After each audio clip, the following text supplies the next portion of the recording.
dit que t'étais un mauvais plan. Au premier soir de notre histoire, que je finirais par m'éclater les dents.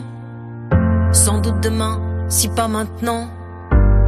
J'ai quand même choisi de m'y baigner, même si peut-être de m'y noyer.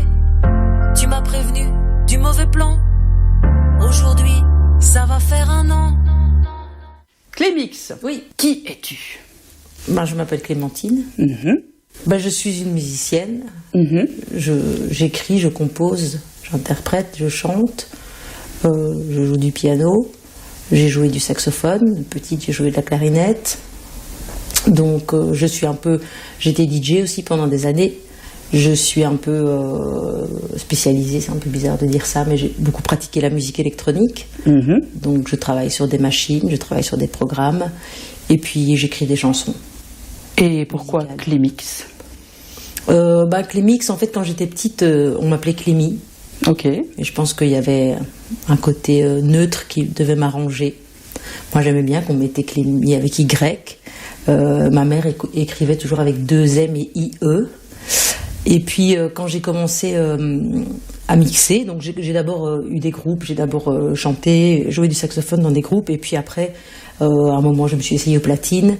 Et à ce moment-là, je me suis dit, on va dire Clémix, Clémy, Clémix. Et puis en fait, il y a plein de gens qui m'ont appelé Clémix. Clémy, Clémix, Clémentine, c'est mon nom en fait.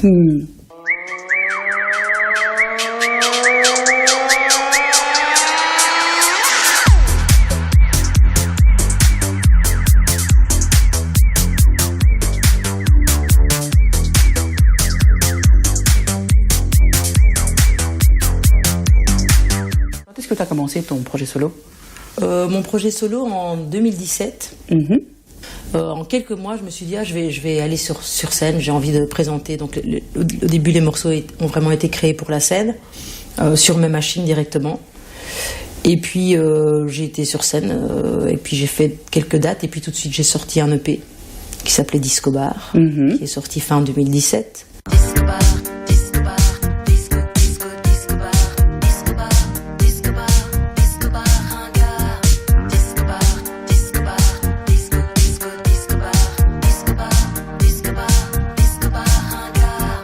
Qu'est-ce qui a fait que tu t'es lancée comme ça, toute seule, comme une grande fille?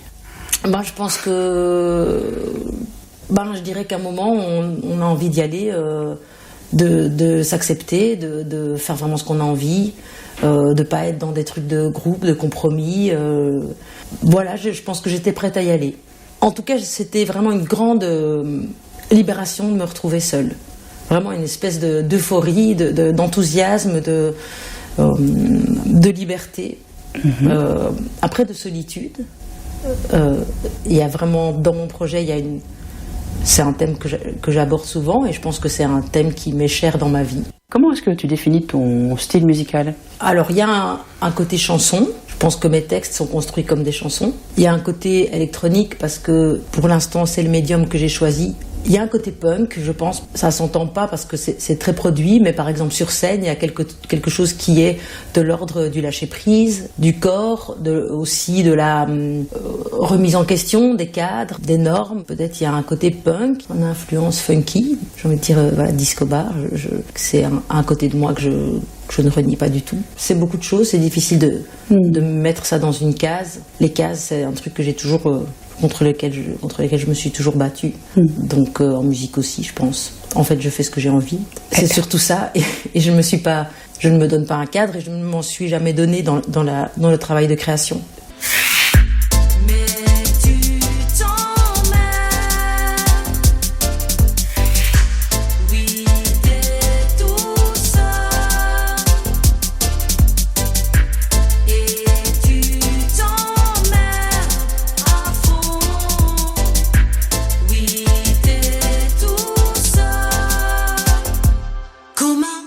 Et donc, tu es plus, porté vers le monde de la nuit, style DJ et autres, ou tu es plus, artiste des 20h, un truc comme ça, quoi. Tu vois un peu la question? Oui, je vois la question et je ne peux pas te répondre.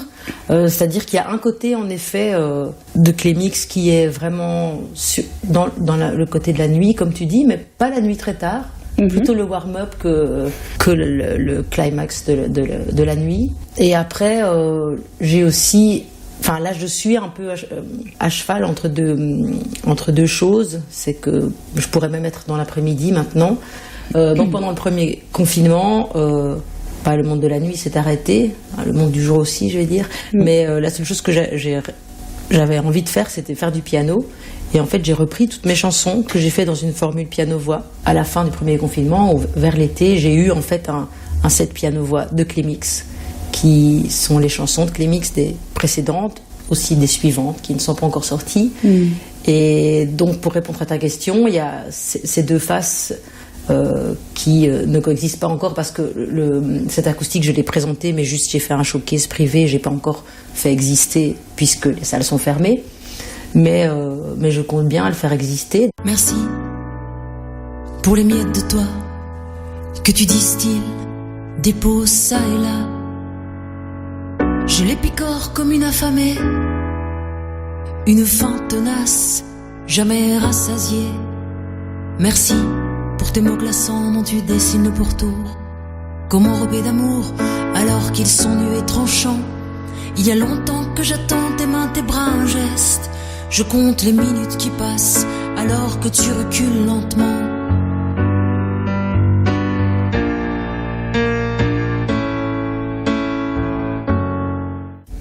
Et la place de la femme, en tout cas de la femme que tu es dans ce monde-là, comment est-ce que tu vois ça? Je pense qu'on vit dans un monde qui a été dominé depuis toujours par des systèmes de domination, que ce soit les hommes sur les femmes, que ce soit les blancs sur les noirs, que ce soit les riches sur les pauvres.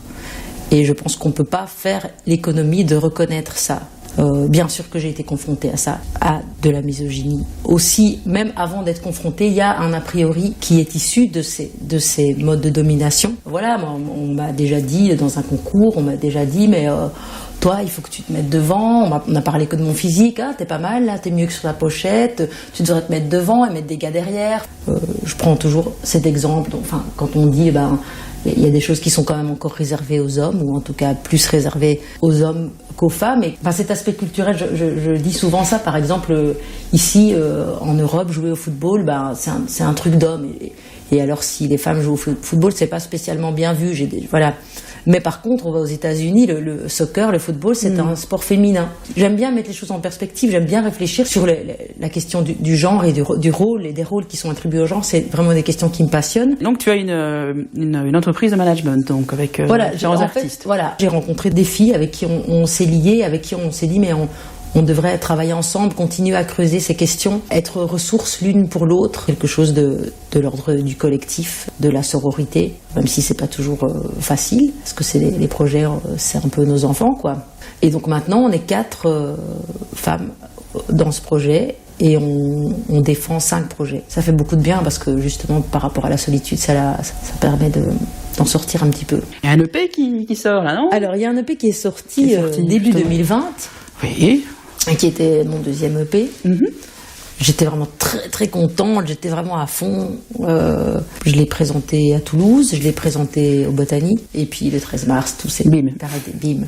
J'avais des super dates, à l'étranger notamment. Et puis voilà, quelque part, donc il a vécu au niveau de la promotion, il a vécu au niveau de la radio, mais il n'a pas vraiment beaucoup vécu sur scène. Et là, je vais ressortir un petit EP, 4 titres. Et comment s'appelle-t-il, cet EP? Je pense qu'il s'appellera De rien du tout, parce que le EP de février s'appelait Non Merci. Comment vois-tu Clémix dans quelques années, par exemple? En fait, le grand truc de la période actuelle, c'est qu'on ne sait pas. Je ne sais pas comment on va sortir de cette crise, personne ne sait comment le milieu va être affecté. Personne ne peut dire comment va se relever le secteur. Est-ce que, voilà, c'est des questions, est-ce que c'est que les artistes qui ont une grosse notoriété qui vont repartir plus petits pour que les salles vendent des billets? Est-ce qu'il y aura une place pour la scène émergente? Est-ce qu'il y aura une place pour les artistes en développement? Quelle sera cette place?